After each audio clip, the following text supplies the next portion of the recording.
So to start with, I would be using, let's say, the prompt. Okay, this is our prompt. I also have the Docker desktop launched. Okay. Next, let us try and create a login. The first thing I would try and do is log into the Docker. So when you are basically creating an account on Docker, you should have Docker Hub account, right?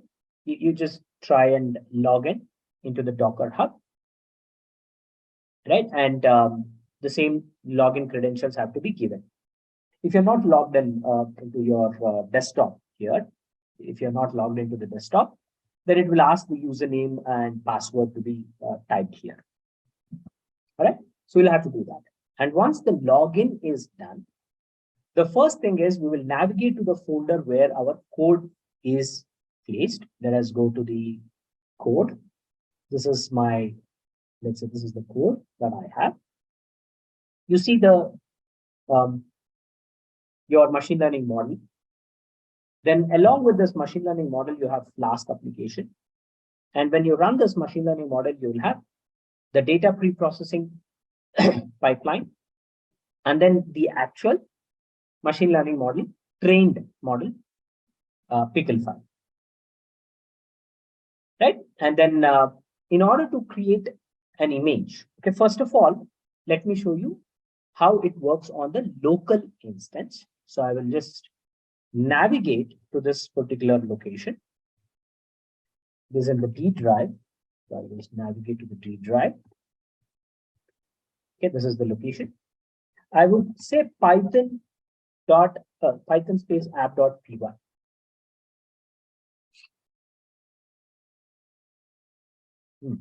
Strange.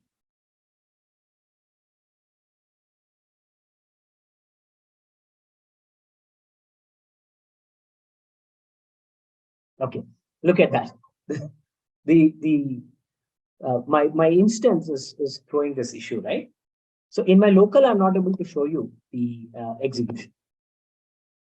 Okay, this is because the application that I'm using is in D drive, so it's not able to look into the Flask application. Nevertheless, not to worry, I would be showing how it works on our local Docker container. So what I'll do is I'll create the Docker instance, and then we will try and see how it works. So I've already created this image, so I'll just change this to GKE. Okay, I'll just change the name. I'll say GK cars MLR. This is the command. This is going to create the Docker image in my local machine. Okay, you can see Docker space images. These are the images that I have. This is the image that I've just created. And I want to push this Docker image onto the Docker Hub. Push command is going to push the local image onto the publicly available Docker Hub. So I don't have that image, right? So I don't have that repository. When I push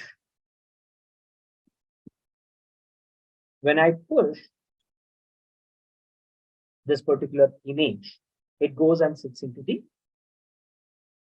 repository. It creates a new repository and right, has that repository generated here.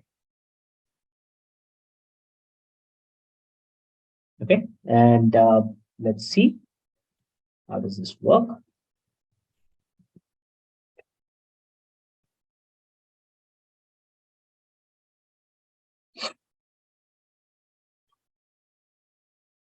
It's refreshing. Just wait and see. Yeah, look at this. This is the image that we had just created. This is on my Docker Hub profile, and I'm making it public. Okay, you can also put restrictions. You can make it private as well. If you go into the image, you have all the settings. You can make it private, right? So you can simply say make private. so on and so forth. There are other options that you can just use in the Docker hub. So I have pushed it onto my public platform. But remember, I said, how does it look if I execute it, right? So let us try and show you. The run-d is going to create a container runtime instance for this image. So here you can see, okay, let me, it's already stopped. So I have this image, right? The second image. This image is getting, it's already in use, but I don't have a container, right? So let me create a container here. And in this container, I'm using 5000 port and redirecting that same port onto the endpoint, right? So this is the container that I have created. Now you can see 11 seconds ago, that this is the second container that I have generated just now. Okay, so you can basically see the details. Yeah. So I'll just click on this and you will see this is our application. Right, so I have a UI which basically takes in the input data and tries to give us the predicted output. For example, I'll use this and I'll pass the data set, a test data set or a new data set, and then I'll click submit and we will get the outcome. So this is mileage per gallon fuel is basically capturing using all these input fields. We also have non-numeric output, which is getting encoded. So that data pipeline is also embedded along with the code. Right? So this is basically how we can use the container image. So in my local, I was not able to show, right? Local host, I was not able to get it. But when I use the Docker image, then it is taking all the dependencies that are required and we are able to use that application. Now, let us try and go through the next steps, which are basically to going into the GCP. So I have this GCP account already, and I logged in into it. The first thing is we need to create the project. In GCP, whenever we talk about GCP, we will have to have a project. You can create a new project by clicking on this and giving a name and creating the project. So every project is an individual entity which has its own billing, and it basically contains all the resources that are used specifically to get a application developed. So it can be mapped to a project or an end user requirements, and we can control the entire development using these projects concept. So I need to have a project. Always it has to be from project perspective. So I already have a project, so I'm using this project. Okay, and I would try and connect to the Cloud Shell, Google Cloud Shell, and this is available here at the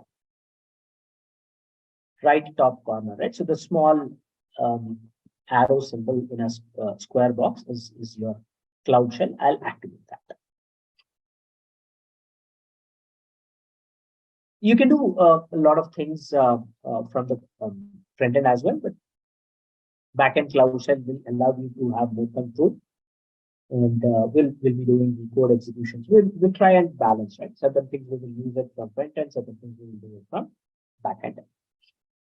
I've already opened certain pages and I've done certain steps which are basically time consuming. I'll explain that theoretically, but let's proceed further with respect to the coding. Okay, this is the Cloud Shell, right? You can also take it to a new window. I'll keep it as is like this. The next is, once you're done with launch of your Cloud Shell, the first thing is you need to log in. So you can either type in or copy paste here a command into the Cloud Shell. In Cloud Shell, if you want to paste. Copy is just selection, but if you want to paste, you have to say control plus you have to say shift, and then you have to use the button B. Okay, this is paste.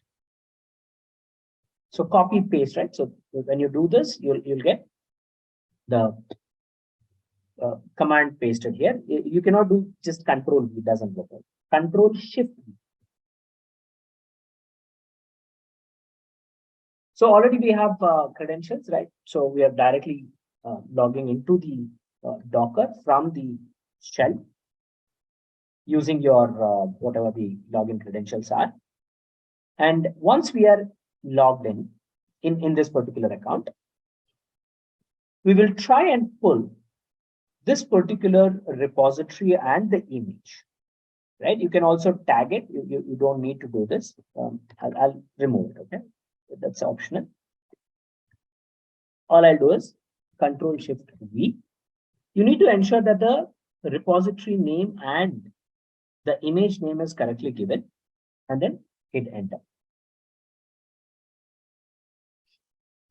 So you can see we are trying to pull the image from Docker Hub public repository into this particular you can say the Docker or the Container Hub in GCP,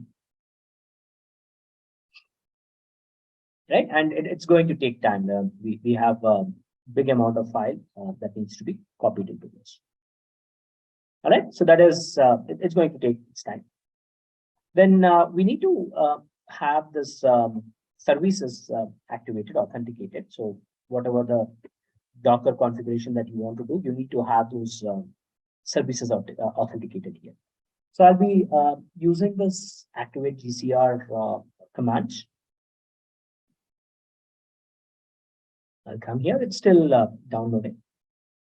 Once it's downloaded, we will be trying to activate the service. And this command that you're seeing here, right? This is to be done only once. Okay, we don't need to run it twice, multiple times.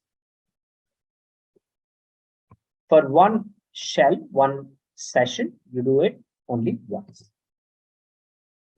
Done. Okay, so you have registered.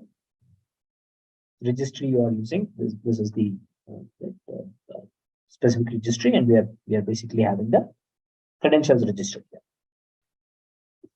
Next, we are going to try and get this image tag to the Docker repository.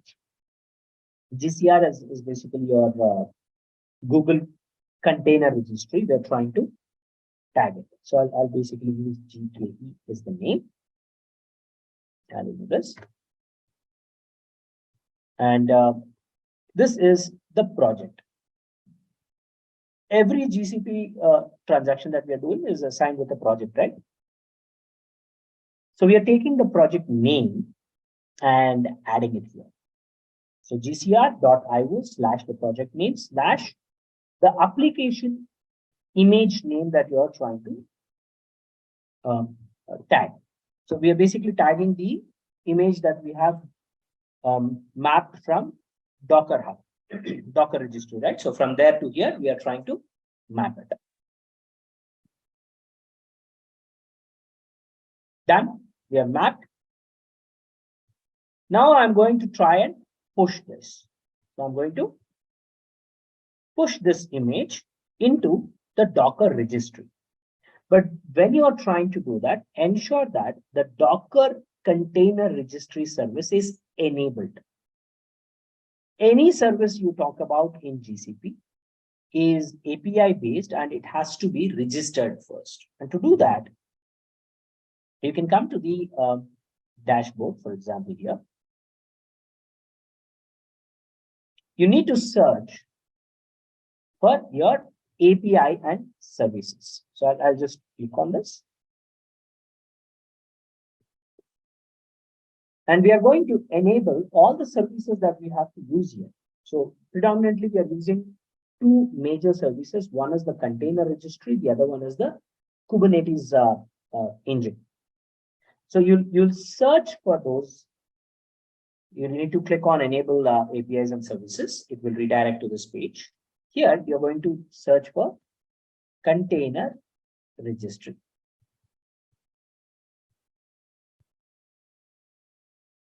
So this is Google Container Registry API.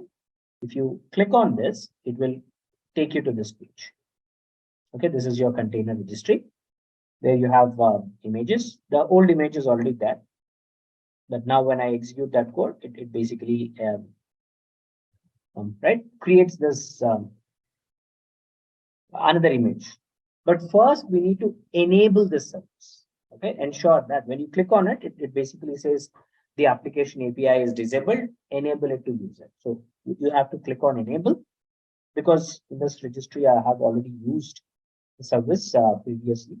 So I have the repository enabled, right? Google Container Registry enabled. So once it is enabled, we are going to come here and push that image into the container. So I'm executing it, right? So it basically says that you need to give access to that particular container registry and your image, basically. So Cloud Shell needs permission to use your credentials for the Google gcloud command, this particular command. I'll just authorize it. Okay, it has taken a while. So basically came out, and we're just trying to generate this repository. So we'll try and click on this. You can see this is the image that we have created. If I click on it, you see this is the image, right? So this is basically the details of your Docker. This is the command that we have executed just now, right? If you want to pull, you can also do this. So we have done the push, not pull, but we have pushed the image that we already have into the registry. Then these are to ensure that we set the details for your gcloud shell. So I'll go back to the G shell and I will execute this. Okay, so I'm just registering the project as well as the zone. I'm in India, Asia region, and we are saying Southeast 1A. Depending on where you reside, you can also use these zones. Okay, and this is specifically used to create your cluster. You either do it here from the backend like this, or you can go to the Kubernetes engine. So you need to go to the Kubernetes engine, which is navigated from the compute section of your Google dashboard. And then you have clusters section.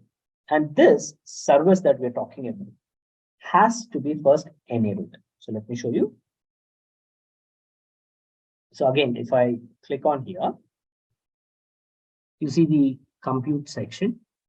Under compute section, you have Kubernetes engine, right? So you need to basically click on this clusters and then go to the clusters page.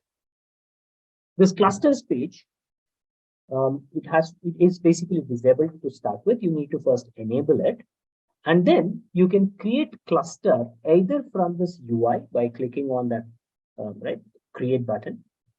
When you do that, you have two different options. Autopilot is basically like auto ML, auto managed GKE. It is recommended, but it requires a lot of billing and all that. It's a little heavy on pocket because of self-management. We are going to go with the standard. So here we are going to use create, and here the function is auto create. Right, this is auto create function. If I remove this, then it is creation of a cluster with 2 nodes. Right, so you can also create it by clicking on configure here.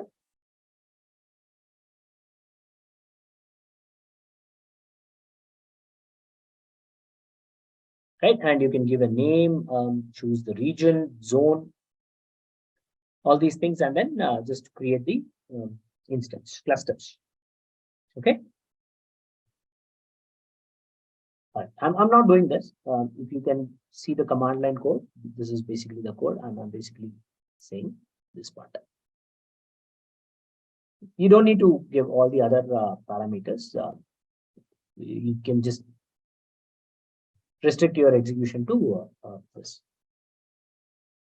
Okay. So I have executed this and I already have the cluster. This is going to be a time consuming activity. So I'm using already existing cluster. I'm not using this.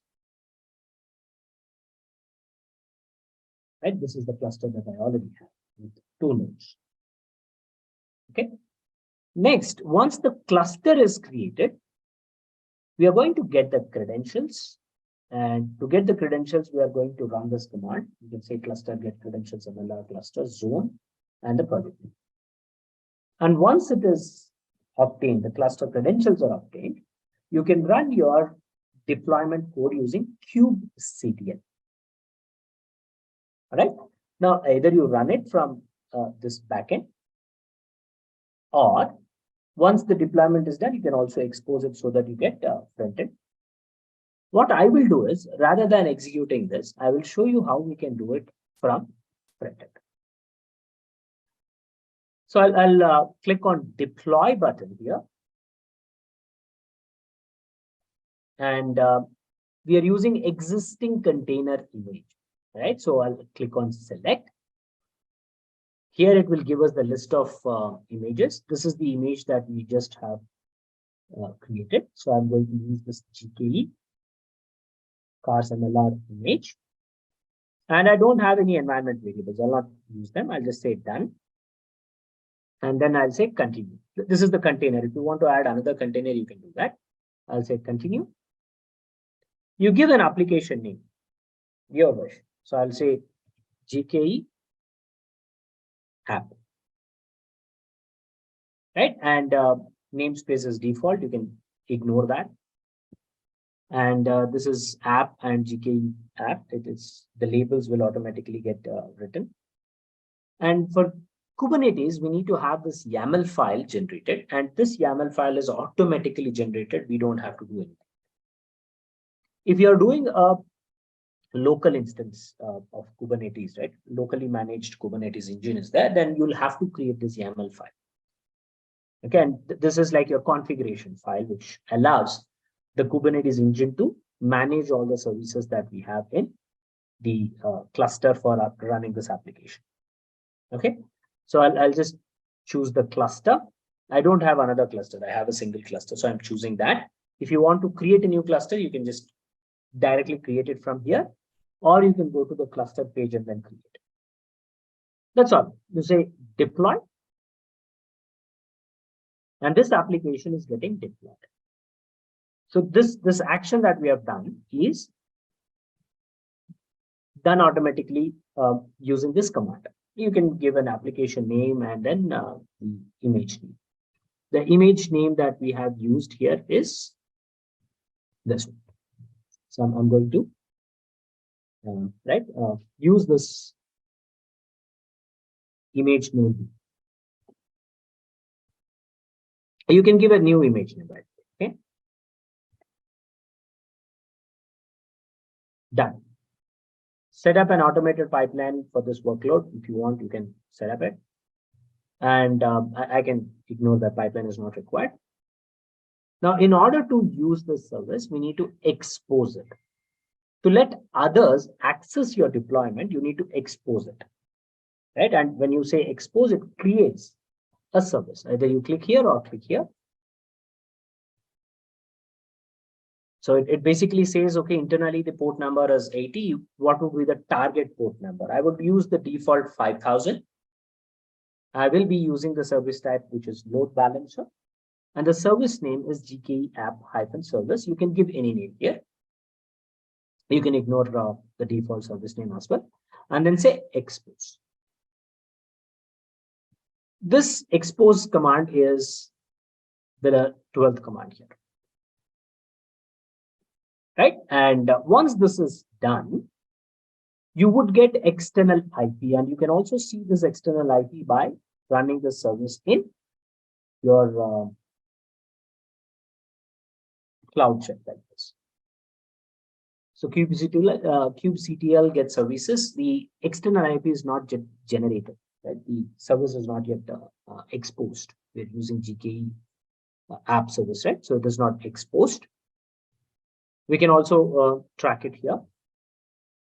Under workloads, you will see that the application is getting exposed, right? This is done. That's all. Very simple. Okay. Now, this is the external endpoint. Now, if I click on this,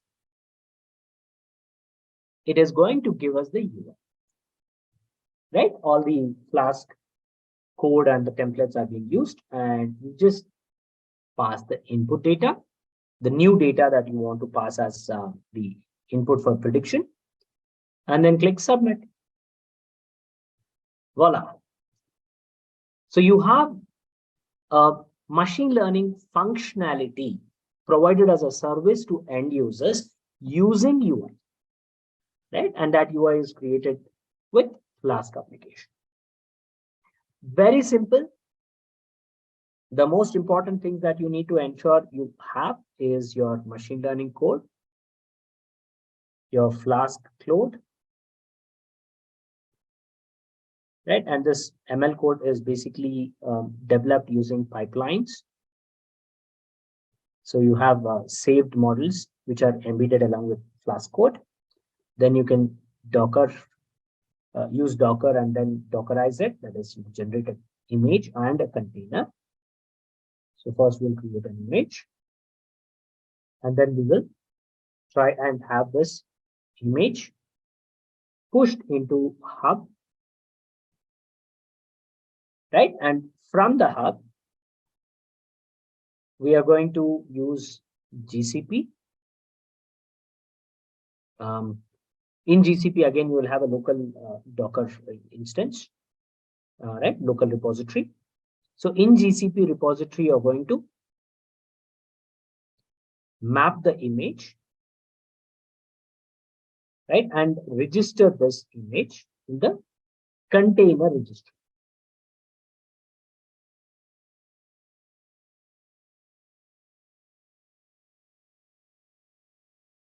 And once this image is registered, in order to ensure that this image is deployed, you need to have service, right? Hardware. This hardware is created using GKE, Kubernetes engine. So we will have a cluster. Depending on your requirements, you're going to develop the different size of clusters. And then you deploy the application on this hardware, on the cluster. And once the deployment is done, you're going to expose the application on a specific port so that it can be accessed by external world, right? And you'll get external URL, and you can use that for using the application. And depending on your end users, the demand for the application, the GKE is automatically doing the load balance of the requests. All right, so this is basically how we do our deployment. And I hope you have enjoyed the session. And as you can see, it is very, very, very easy in order to do the deployment, right? And